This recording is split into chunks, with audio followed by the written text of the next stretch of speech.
Kind of Magic, Queen sur Buzz Radio. Bonjour Ben, Fifi. ça va? Bah ça va, hein, encore Dis-moi, une fois. je suis vraiment très content parce que tu m'as accueilli avec une petite frangipane Lotus.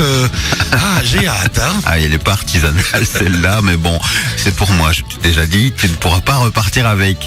Bien, merci à toi d'être de nouveau présent derrière ce micro. Encore une belle discussion enflammée juste avant. C'est chouette, un jour on devrait faire des débats directement en direct sur antenne. On y Je suis pensera. sûr que ça intéresserait les auditeurs, je pense. Oui, on va continuer sur d'abord notre modèle principal, c'est-à-dire la musique. Tu vas venir une nouvelle fois nous expliquer ce qui se passait dans les années 80-90 par là. Voilà, mais aujourd'hui Ben, de nouveau, je retourne très très fort en arrière, hein, très très loin, et pour être précis en 1976. Donc tu vois, encore plus loin. Voilà, je me balade beaucoup dans les années 70. La semaine passée avec les Village People, et puis cette semaine avec Ben, non, ne t'inquiète pas, je ne vais pas te parler du triomphe de la disco, ni de la coiffure de Patrick Juvet, mais bel et bien d'une cuisine de l'électro et du fils du célèbre compositeur de musique de film Maurice Jarre, qui entre autres a mis en scène et a mis le film en musique de Laurence d'Arabie. Et je parle bien évidemment de Jean-Michel Jarre, qui est le fils de Maurice Jarre. Jean-Michel Jarre a bel et bien changé et ouvert une nouvelle ère musicale en France en 1976, lors de la sortie de son premier album, Oxygène, qui ne se souvient pas, Ben, de ce morceau pop électro musical qui a été diffusé partout et qui a été repris maintes et maintes fois pour toutes sortes de publicités d'ailleurs. D'ailleurs, ce titre a été très vite popularisé par la radio, puisqu'elle a été le générique du hit parade quotidien d'Europe 1 et par d'autres stations de radio pour différentes émissions de l'époque, et même le journal télévisé présenté par Jean-Pierre Elkabbach dans les années 70. Oxygène est un album instrumental de musique électro-acoustique, difficile à diffuser en radio, Ben, car c'est uniquement instrumental, car il n'y a aucune parole, et ce son que procure Oxygène est tellement pur que cela devient évident que les chants magnétiques de ce Jean-Michel Jarre donnent une âme au synthétiseur de l'époque. D'après Jarre, cette mélodie a été composée en une nuit. Ben, on est un petit peu jaloux quand même, oui, sans avoir spécialement l'idée d'en faire un tube. Pendant les débuts de la composition d'Oxygène, donc, un ami de monsieur Jean-Michel Jarre lui demande s'il n'a pas une mélodie à lui proposer pour une publicité. Et finalement, une pub pour vanter l'extension de l'autoroute de l'Est en France, la A4, Ben. T'imagines, on composait des musiques pour... voilà. En Belgique, oh là là, je te dis pas les titres, on nous sortirait. Oui, non, pour pour les dites poules, on ferait le genre d'instrumental. Bon, c'est ainsi qu'il donne la maquette, Jean-Michel Jarre, de ce qui deviendra après ses arrangements le titre Oxygène 4, car l'album qu'il prépare, Jean-Michel Jarre, a plusieurs morceaux.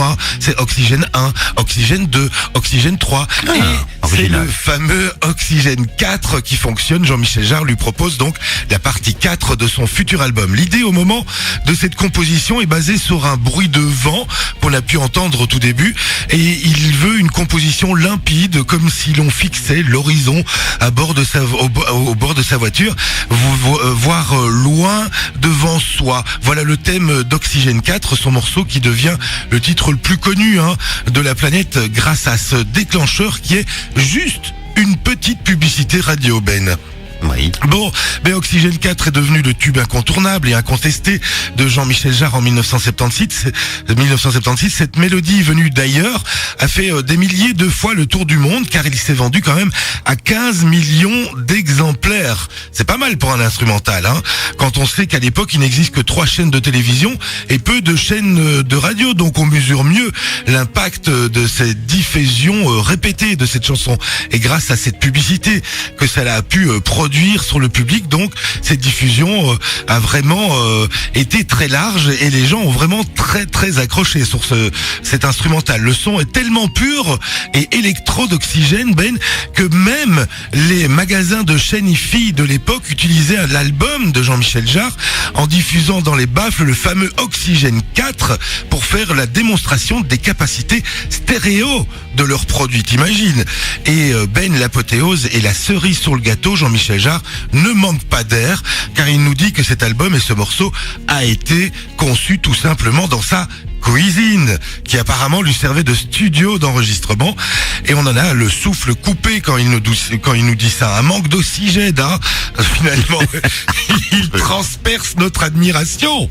Surtout quand il ajoute dans une interview sur RTL Radio que le morceau Oxygène 4 a été simple à créer, car il se joue uniquement à 2 doigts sur le synthé. Enfin bref, l'album Oxygène est juste un album de folie, sans aucun défaut, un pur joyau. Je vous le conseille, hein. Si vous ne le connaissez pas, allez l'écouter, ou si vous le connaissez, allez le réécouter. Car bon, bref, qu'est devenu Jean-Michel Jarre, Ben? Très bonne question. A-t-il continué à nous couper le souffle? Oui, certainement. Oui, et a-t-il continué à nous pomper notre oxygène? Est-il resté dans l'air du temps? Jean-Michel Jarre, c'est le David Guetta x 1000 des années 70, 80, 90, 3 décennies de succès, hein. Après Oxygène, il y a eu Equinox. Après Equinox, il y a eu Champ Magnétique. Et puis Zulu, Rendez-vous, Révolution, Chronologie, enfin plein d'albums. On ne sait même plus les compter, hein, tellement il y en a. Oxygène reste l'album emblématique électro, le plus vendu de tous les temps. Et Jean-Michel Jarre a fait la pluie et le beau temps dans l'univers des synthétiseurs, hein, dans les années 80. Et puis dans les années 80, Jean-Michel Jarre organise des spectacles gigantesques auxquels assistent des millions de personnes. On se souvient entre autres de son synthétiseur de lumière, hein, avec lequel il jouait des concerts souvent extérieurs, entre autres à Paris, à Houston, à Hong Kong, et puis en Égypte également. Et à Bruxelles, je l'ai vu sur la plaine du Heysel. Oui, et à Bruxelles, c'est vrai, je l'avais oublié. Et cela l'a rendu très populaire, hein, bien évidemment, avec ses spectacles gigantesques. Et Jean-Michel Jarre est de retour pour info, hein, avec un nouvel album qui s'appelle Electronica, et sera bientôt en concert au Palais 12, hein, c'est un peu plus petit, ce 23 octobre 2016, avec ses derniers projets qui s'appellent Electronica Volume 1 de Time Machine et Electronica Volume 2 de Heart of Noise. Et il aime bien les volumes 1, 2, 3, 4, voilà. Les chiffres, il aime bien ça. Et pour la petite anecdote, mais alors là vraiment rien à voir, Oxygène 4 a inspiré également le constructeur de la belle console de mixage qui est sous nos yeux, qui vient d'Italie, vois-tu. Ils l'ont nommé Oxygène 4. D'accord, et chaque fois qu'on monte un curseur, il y a des petites bulles d'oxygène. Je ne sais pas, je n'ai jamais remarqué le phénomène, mais voilà, comme quoi, à mon avis, au niveau de la planète, il a marqué. Voilà, tout à fait. Et puis il a rendu sûrement d'autres ambitieux. Oui, voilà. Bon, là-dessus, on va se l'écouter, c'est Jean-Michel Jarre. Voilà. On te dit à tout à l'heure, entre midi et 14h.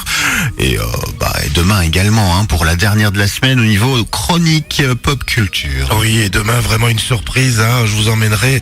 je vous dis rien, parce mais non, c'est vraiment la surprise. Laisse-nous un petit peu... Je la sortirai du chapeau demain. Parfait, à demain ou à tout à l'heure. Oui.